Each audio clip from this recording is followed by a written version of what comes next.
नमस्कार, जय हिंद। सबसे पहले अहाँ सब आदमी के दिवाली के बहुत बहुत शुभकामना। अखन बता दिया जे आइ दिवाली है और दिवाली में हमरा हाथ में देखे तबे जे एक हाथ में मिथिला के परंपरा कहियो या मिथिला के बहुत पहले ही डिबिया कहल जाए छे, डिबिया छे और ए हाथ में जे छे से दीप छे। दुनू चीज एक साथ अहाँ सबके लऽ कऽ देखा रहल छी और संग में अगर अहाँ सब अवलोकन करैत हैब तऽ मुरैठा के मतलब बुझि गेल हेबै। मुरैठा एहि दुआरे बनने छै जे दिवाली खास करके जे छै से किसान के पर्व कहल जाइ छलैए।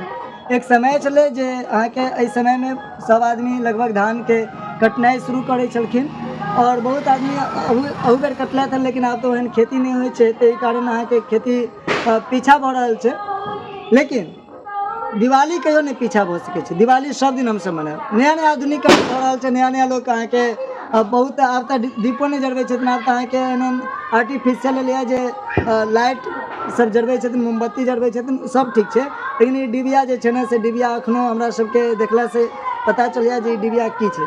डिबिया आब तऽ केरोसिन तेल महगा भेल जाइ छै। एक समय छलै जे पूरा डिबिये से सौंसे लोक सजबै छलखिन हँ, एतेक आर्टिफिशियल लाइट नहीं छलैए। ई बल्ब सब और भुकभुकिया लाइट सब नहीं चलिए।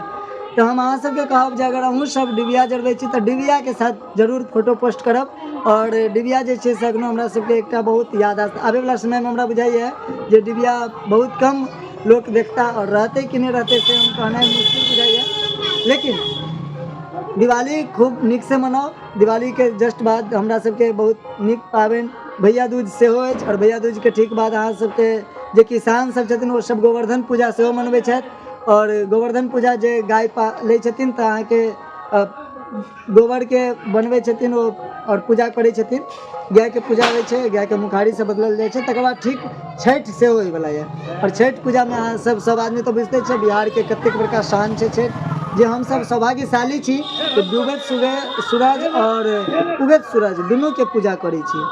तो धन्यवाद, आशीर्वाद दिया। और ई जेना डिबिया जगमगा रहल छै, जेना दीप जगमगा रहल छै, तेना सब आदमी के जीवन एहिना जगमगाइत रहे, खुशहाली से भरल रहे। धन्यवाद, शुभ दिवाली।